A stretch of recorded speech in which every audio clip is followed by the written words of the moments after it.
What's going on, everybody? Welcome back to another late night in the BrewLab with me, Lone Fox, your brewmaster-in-chief. And tonight, in the BrewLab, I'm first coming at you with a little bit of news and announcements. So before we jump into the brew, I'm just gonna mention that I'm going to be away for about three nights, 4 days. I have to get on a plane, fly to another country, you know, personal family stuff. Nothing serious, but time consuming. And so I'm going to be pre-recording a few videos. So if you see me wearing the same shirt in the day after tomorrow's video, now you know why. And yeah, that's really it. So as I'm recording this, it is set release day. And I've been already just... I've been at it, as you guys can see. I mean, I deleted all my decks and I started from scratch, and I've already got this going in just a few hours that I've been at it. The set collection for me right now is 98%. I just used up the gold I had on packs, and I of course always buy the booster bundle every 3 months. So almost there. The only thing I'm really missing is some mythics, and I've already gone and like crafted the ones that I really wanted, and if there's anything else I want, I'll just, you know, buy some gems. It's okay. I do put some money into the client. You know, luckily for me, I'm at a time in my life when that's possible. So that is it as far as news and announcements, and now, without further ado, let's jump into the first of tonight's brews, Vampire Throne. And guys, we got Cavern of Souls in the format. I'm going to be trying all kinds of janky shenanigans that have a tribal theme. You know how much I love me some like tribal shenanigans. It's one of my main things on the channel. And you know, let's throw into that Orzhov. Like if I can do janky Orzhov tribal that wins sometimes in fun, cool ways, that's like day made. So here we are with a bunch of new cards.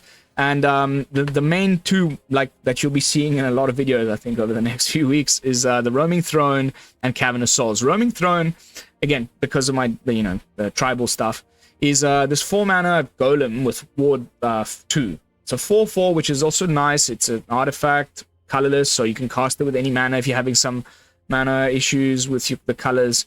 And then...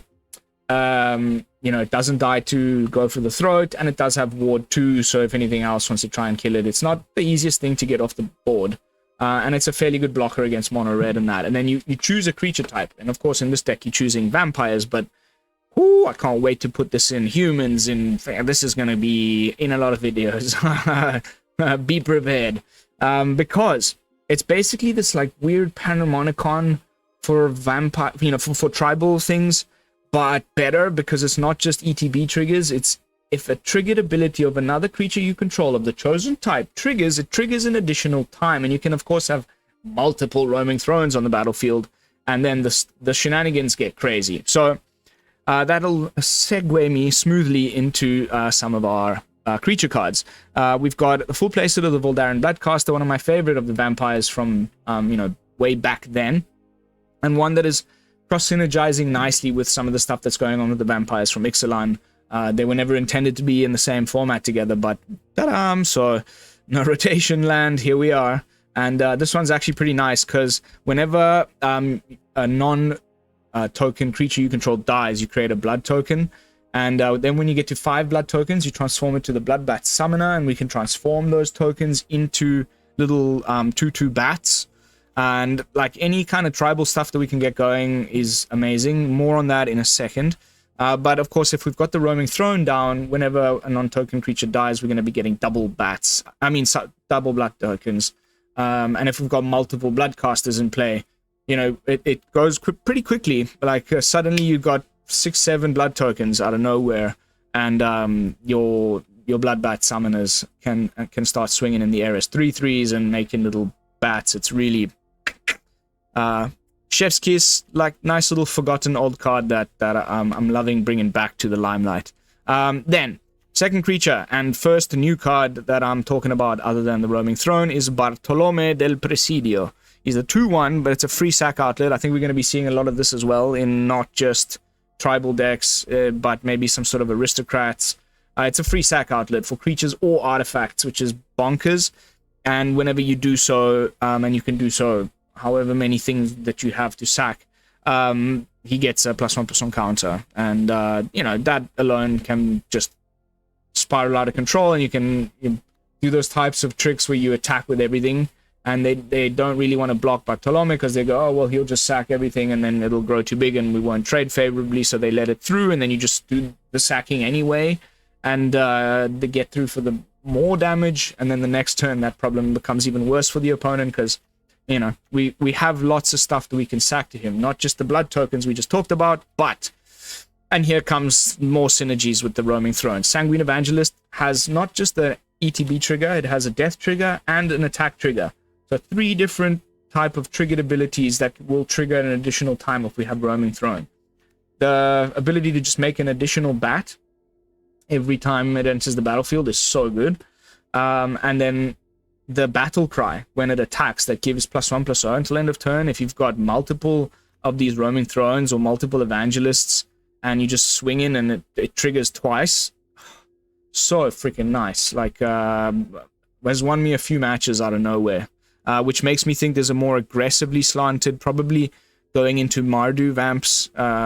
Stay tuned for that. It's definitely coming. Like a more aggro vampire deck in Mardu colors.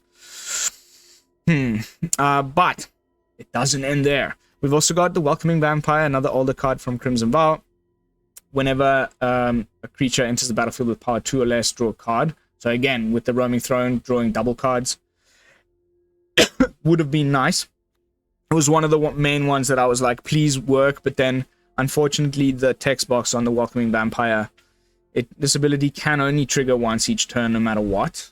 It's a real pity, but it's okay. It's still worth it because we have, these ways of potentially, my particular favorite is Bartolomé's in play.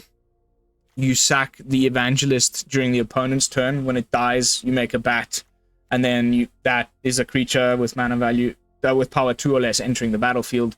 But it happens during the opponent's turn, so you get to draw a card then, and then, on your turn, you find a way to trigger the Welcoming Vampire, so you get full value out of it.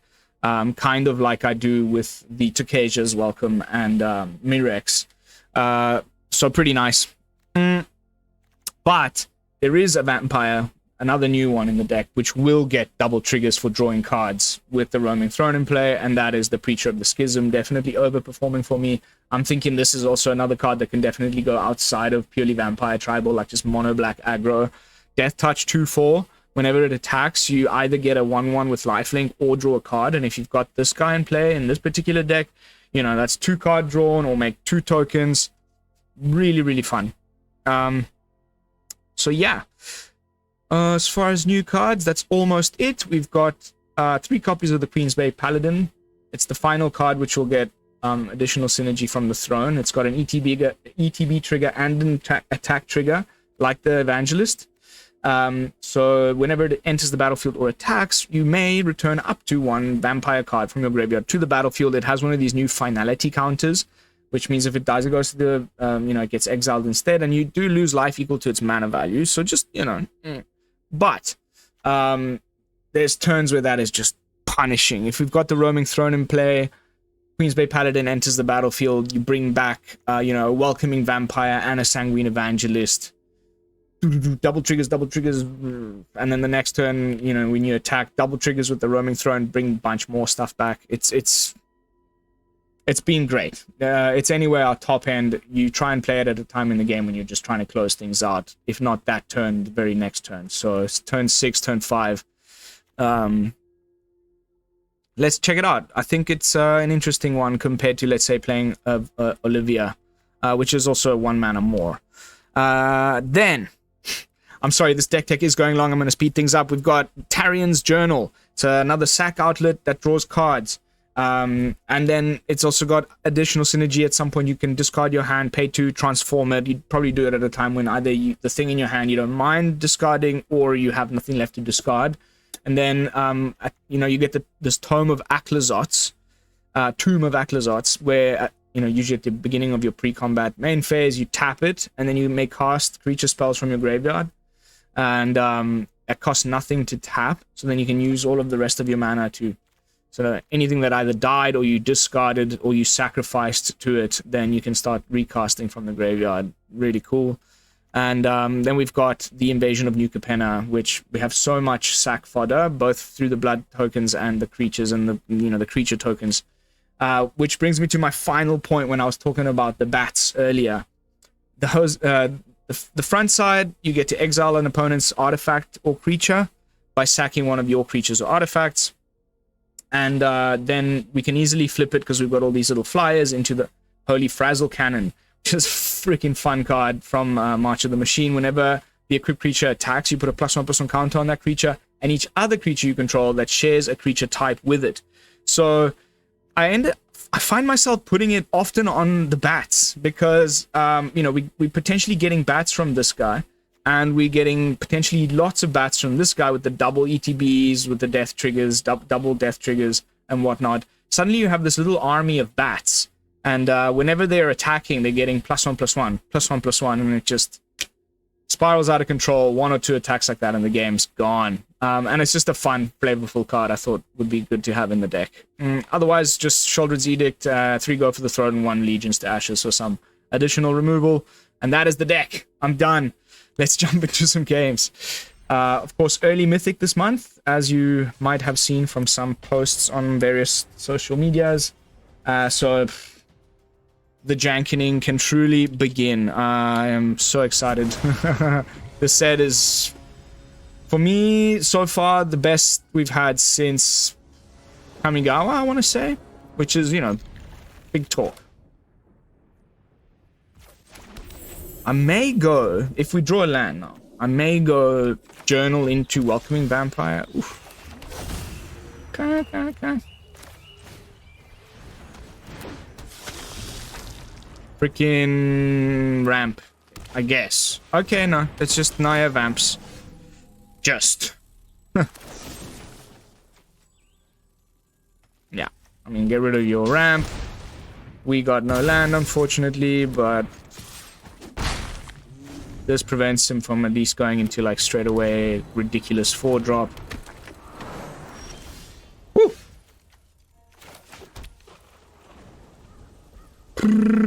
I want to draw some cards, so let's go Welcoming Vamp, and then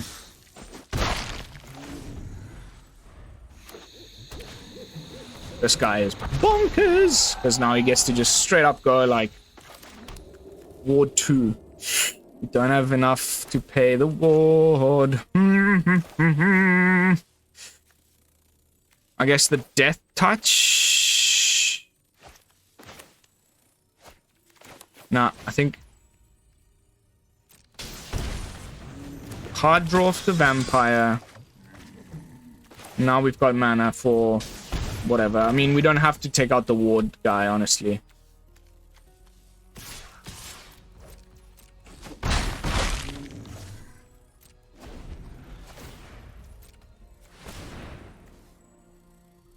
It's 7 mana. Like, this could be a tie lead right now. For those of you who missed the Dino fight video, I mean, it's every other content creator's already done a video. It's like the obvious tribal thing from the set. So freaking broken in best of 1, especially. Like, okay, that's trippy. Where's Atali? Can he play it? No, if it's... Yes, he can. Wow, that's ridiculous. Oh, for crying out loud. Of course you hit Galta. How disgusting, mate. Look, we're just completely and utterly screwed, basically. But, like, come on, people. Is this Magic the way Richard Garfield intended it? What do you think? I don't know, mate. I think it's a little bit ridiculous.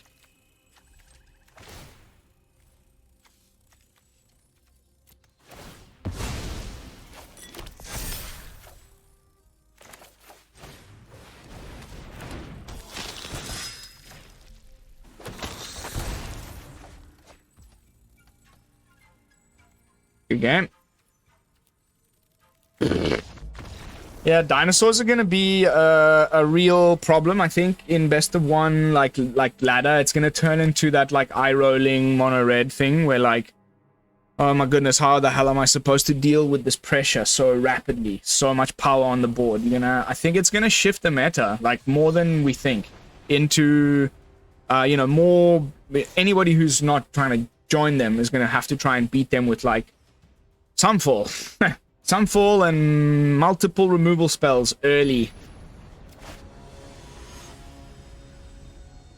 I have a feeling it's the deck that's gonna cause the most, you know, meta shift. Take my words. Alright, throw me. This card is so cool. I mean, the artwork on it is just bonkers, isn't it? That's enough thrones, thank you, deck. I wonder if he mills himself. The 100 card guy. I think so. How do I always find these people? Boggles the mind. Truly.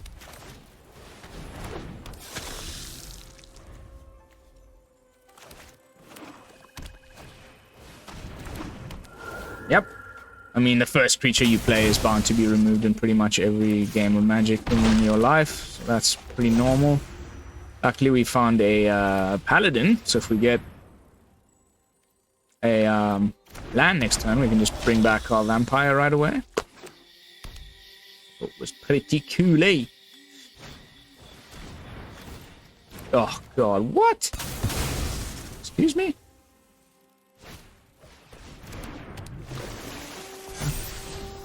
Rad.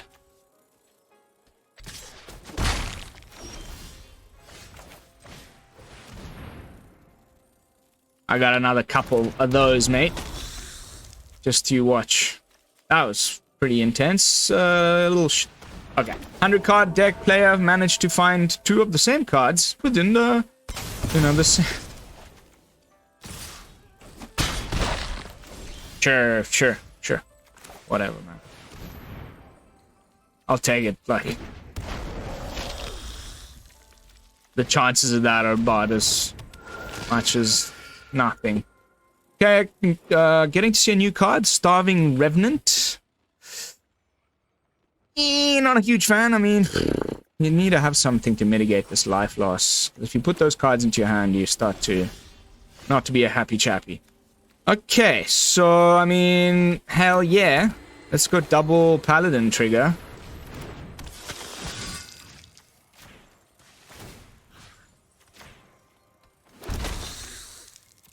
And then next turn we get the double Evangelist trigger, and we've got 2 go for the throats to get rid of some stuff. I am feeling a bit better than this last couple of matches that I had in testing. This was like one of those mornings where like the opponent... I mean, this is pretty ridiculous as well, but at least it seems like he's running a little bit out of steam. So this spell costs 3 less to cast, so only 2 mana. Woo. Watch this.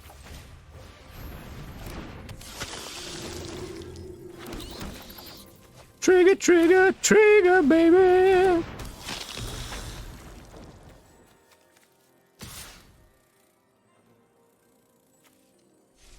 I mean, sure. Now we can aggressively chump block with the Evangelist. Oh, nice. Go for... Bro. Double trigger, trigger, baby. Oh, all kinds of double triggers. Sure. Poor Bloodletter. Taking one for the team. But again, double triggers on death. Would love one of those frazzle dazzle cannons now. That would really be cool. Does this exile? Looks like it does, unfortunately. Nice. This is a card that I'm immediately putting in any of my Descend decks, which no one else I've seen is doing. Bartolomé, welcome to the party. So good of you to stop by, baby. Yeah. I mean,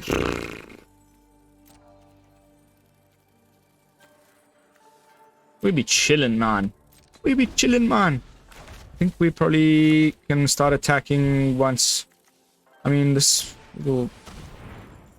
Ooh, another new card. Nice. And at least he's using this 180 pile card of nonsense to showcase some interesting stuff to my viewers.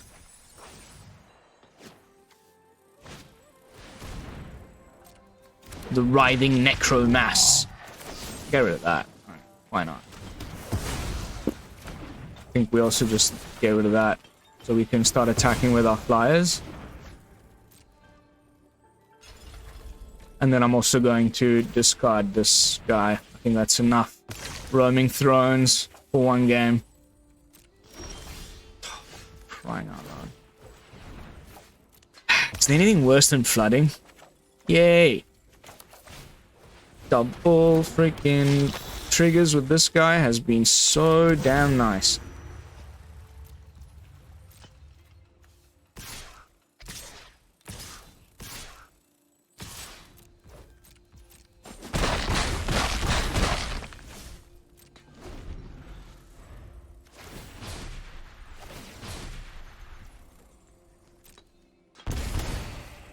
That's interesting. Okay, now I get it. So there's a second part to the text box. At least we got there in the end. Starting to see some of the nice things that this roaming throne can enable. This is just like really the tip of the iceberg. I'm thinking humans, like double Alana and Elena triggers on, like so many cool things that I can think of with this throne card. And like 4 drops, kind of like okay. It's okay in so many decks like that, a tribally stuff. Like feels like often the 4 drop slots a bit eh. Like even like in let's try like mono white angels. They've all got like ETB triggers and attack triggers and stuff. I think that could be pretty cool as well. Like I'm really excited for this throne thing if it hasn't shown. Looking like a nice start again. A lot of 3 drops, but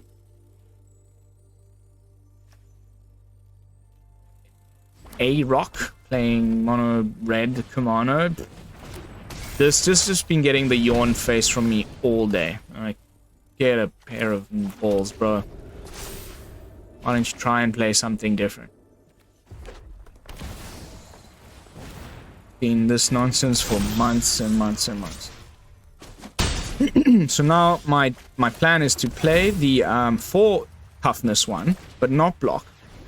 Not yet. Because next turn I want to play Roaming Throne, and if you're behind on mana, please don't have removal. I won't block. You can do your stupid thing with the monstrous rage, which you inevitably like. Oh my god, I'm so bored of this deck.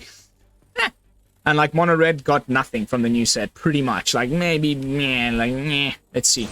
Of course I'll try, but there's a cool new like fight spell that's very similar to Monstrous Rage. Whew. Let's go. Vampires. On it. No, you don't. Oh, you don't. Don't you dare. No, there's nothing they could possibly have.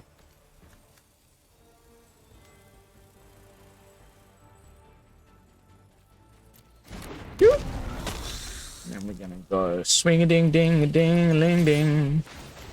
Little life linkers. Double life linkers. When you're behind on life, you don't draw the cards, but you get the life linkers. Against mono red, it's particularly good. The fact that we get 2 of them because of the throne. Yay. Now, I think it's probably going to have to be Evangelist turn. Because we can just draw more cards with the Preacher. Okay. Golly, gosh.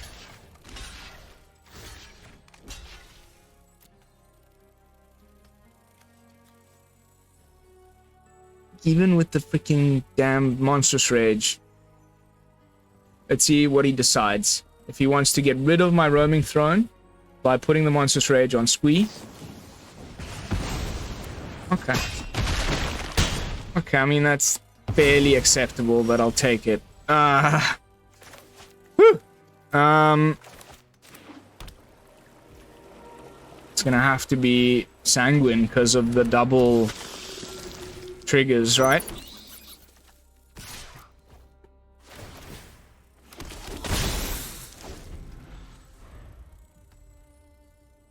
I mean, at this point, it's always just the same thing. It's Lightning Strike plus Play with Fire to the face.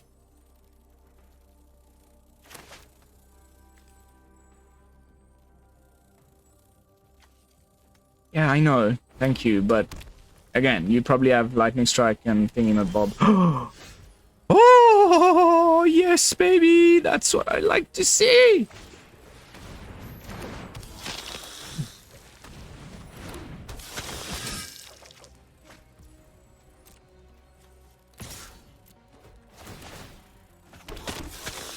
Good game. Why good game? I mean, no? Alright. I think what I'm gonna do right now is pray that he doesn't have the damn thing and hope, like, because then I should have attacked with the damn life linkers. Ah! Lightning Strike to the face. Come on. We all know you have it. I can't look. Don't play with me like this, boy. Can't do this to me. He tries like to do a steal and sack. That's also okay.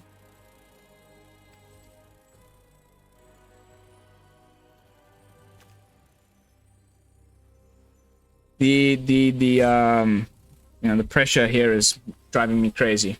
I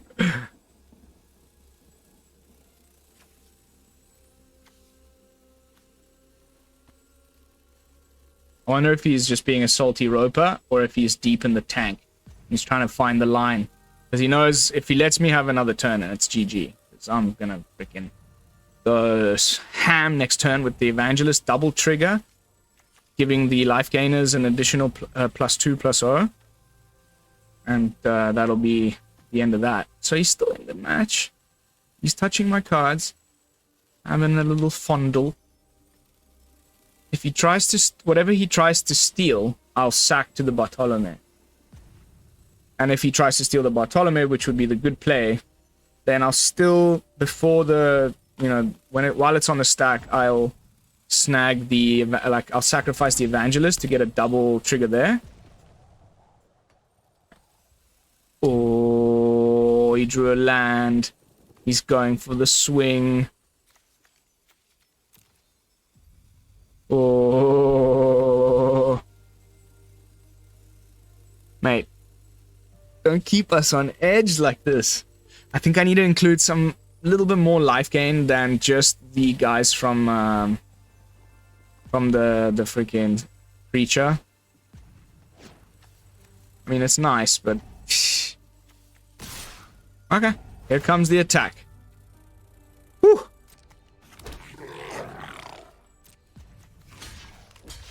I think...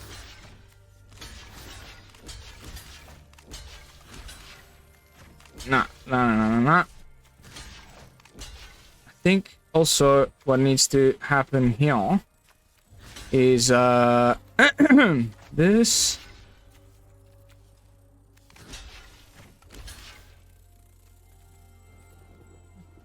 I think, like, just in case, dude, I'm gonna, like, just block super aggressively with, make sure, like, I'm not gonna die.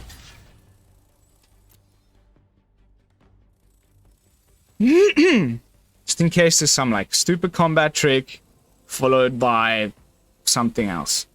Like, but no, there's nothing else. There's just a combat trick, probably, and he needs to find a way to trample around me. I think this could have been a mistake here with the blocks.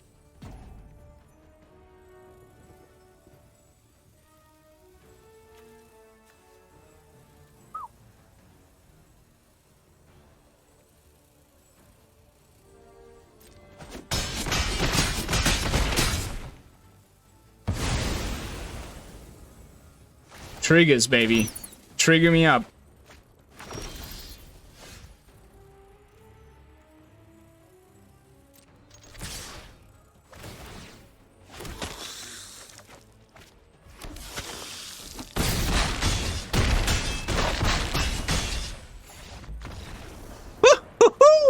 Baby.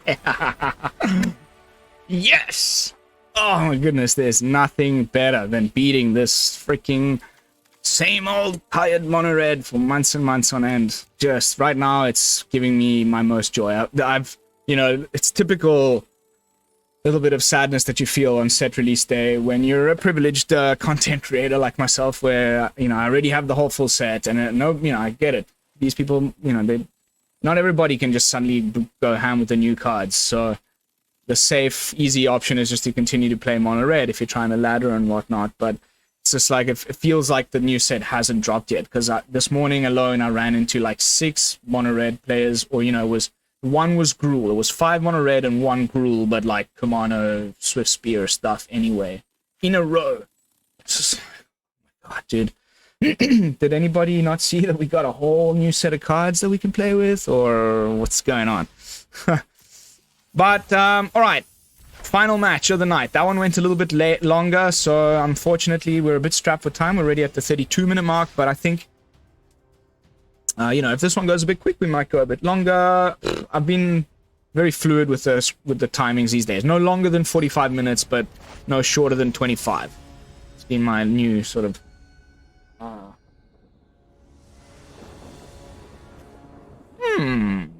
That's a very nice. We just need one more land, and the things are looking very, very juicy. But we're back into the numbers. I hope it's not like domain ramp or like anything that plays Sunfall. I'm happy with like any sort of creature deck, mono red, as you saw. I mean, it would suck to have to play against that again. Back to back, but still would rather play that than anyone with Sunfall in their deck, because then we just concede.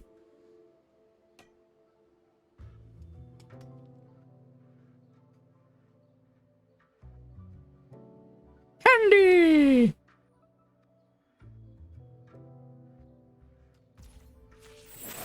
Bag of rats! I keep saying bag of rats, but there's no actual bag. It's an armful of rats. Okay. Okay, this we can, interesting. I haven't played against mono white yet, so let's see how we handle the problem.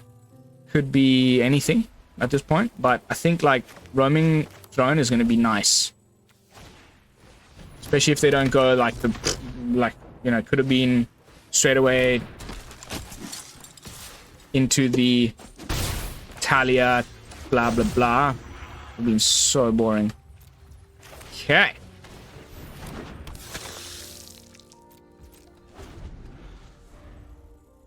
Now we got the 3 toughness here on the vamp for some blockage action. That will mean he has to throw the officer under the bin. I'm cool with that. Although, you know, these guys play like 1 or 2 ossifications and usually 4 brutal cathars and occasionally lay down arms, like 1 or 2 copies. It's probably just going to be out of line though. Bartolomé del Presidio. So we go in for the block for sure with the vamp on the recruitment officer, and if we get hit with the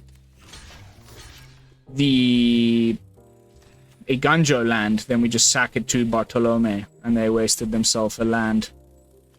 It's not amazing, but what can you do? Yeah, cool.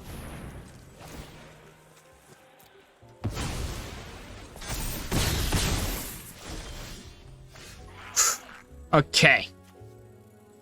Okay. I think we're gonna have to go throne here, just to have a little bit more booty on the field. Because, yeah, we draw an untapped land, pretty cool. We could play both of these. If we don't, then I'll have to lead with the Welcoming Vampire, which won't give us any sort of value out of the Roaming Throne, but it is what it is. The Ward 2 here is going to be sweet.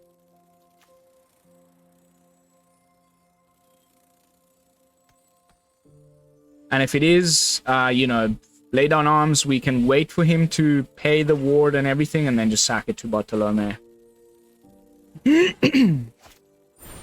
Aha! And again, did you guys not get the memo? There's a whole new set. You know, a bunch of cool new cards. Nah, sorry, didn't get the memo.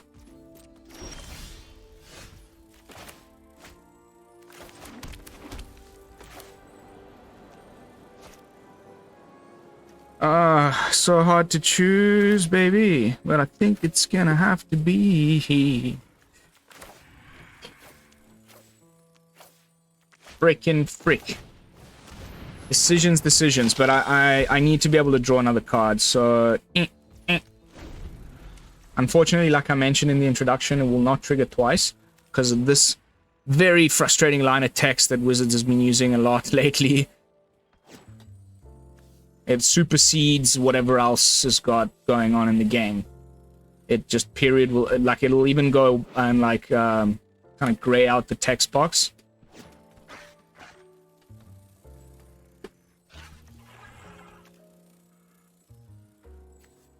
But yeah, nice to have drawn one of our removal spells. We do have 3, 4, 5, 6, 7, 8 removal spells in the deck. There we go. Perfect. Okay, now, question is, yeah, okay, that's fine. That's totally fine.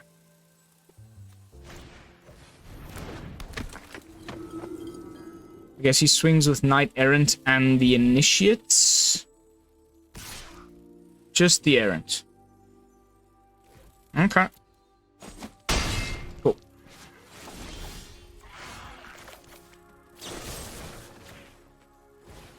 Bartolomé. And let's go get a Bloodcaster going.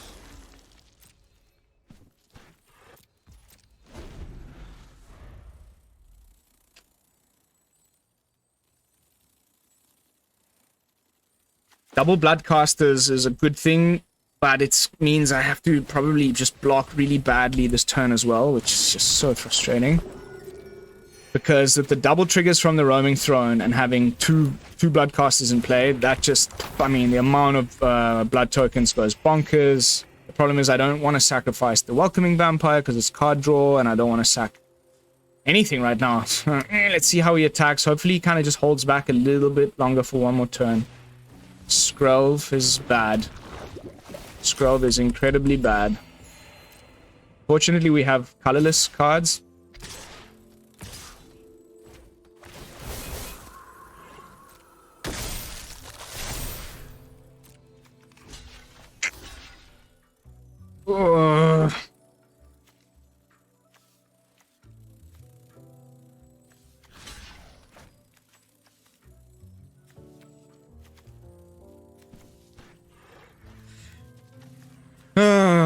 Sigh. So we take 7.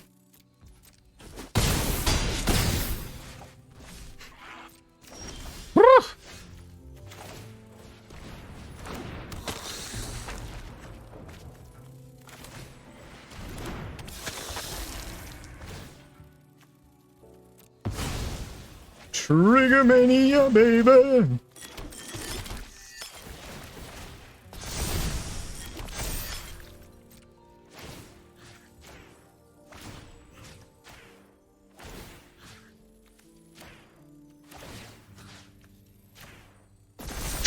Trigger.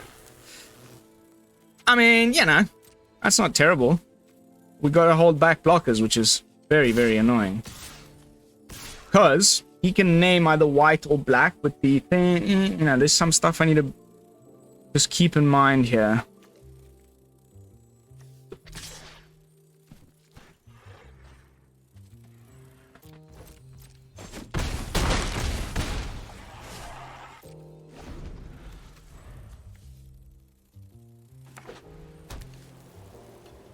I guess he just swings with everything now and we lose. I should have been a bit more careful. 1, 2, 3, 7. 1, 2, 3, 4, 5. Nah. Well, okay. I mean, because there's some things that are 1 power. Let's see if he's willing to take the risk now. If he isn't, then we win next turn. So, yeah, just hope and pray, people. Hope and pray.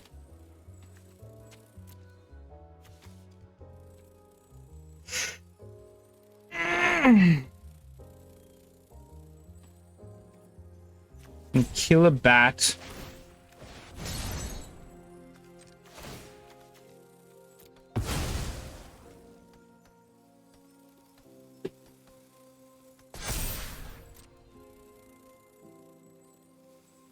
Cool. Give something unblockable by, I guess, white. This we can block with the throne, right? And or a bloodbat. And now he swings with everything, I'm guessing. No. Okay.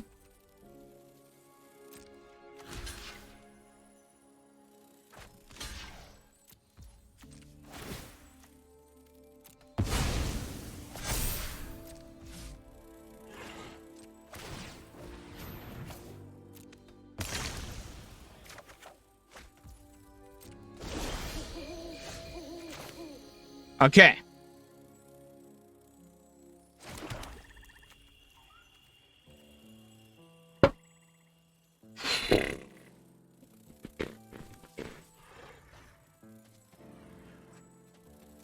Two, 4, 6, 7, 8, 9, 10, 11,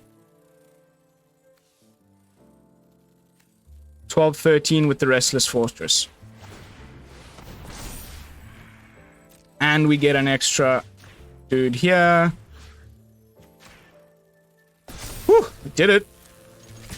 Freaking did it. Bag of rats, baby. Let's go.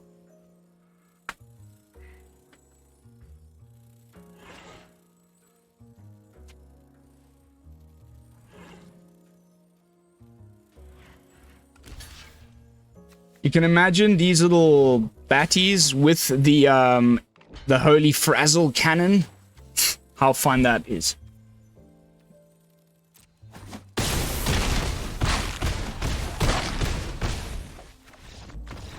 Le chef's kiss, baby. All right. That is gonna have to be it, ladies and gents. We've arrived at the 45-minute mark. We got to see some cool stuff happening. Again, I think like these are just like my early version 1 brews from the set. Like I haven't even begun to scratch the surface of what's like available. Ooh. Okay, let's start with probably. Oh yeah. We want the Vito avatar. Yeah, sorry. Like just for any of those of you who don't have the mastery pass. I know everyone gets it, but whatever. You know what I mean.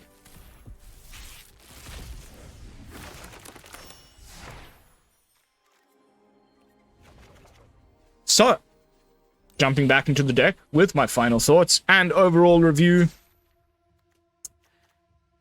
There's something to the vampires. I think maybe Mardu and then a more aggressive shell without going all the way to 5 mana. Maybe a 1 of this guy, but like the amount of vampires that we have in standard right now, just cross synergies from all Innistrad block stuff coming together with the new stuff from Ixalan and all the things from Capenna. There's actually lots of vampires in the format, and that just to me means right away that there has to be a good vampire deck in standard. It's just a matter of figuring out whether it's aggressive, mid-range, control-y, combo-y, and then putting the right cards in the right pile. But it has to exist. I'm sure of it, and I'm gonna be here trying my best to find it out for you. But for this very early first attempt, and really the whole point was to see how good the throne is. Double thumbs up. Overperformers for me have been the Preacher of the Schism. Can't wait to just try him in like a non-tribal black deck, generic black deck. The card draw is going to be amazing. And that's really about it. Of course, Cavern of Souls. What else is there to say? I mean, this card is bonkers. Quite a fan of the Evangelist. Didn't get to see the double trigger with the roaming guy. Vito.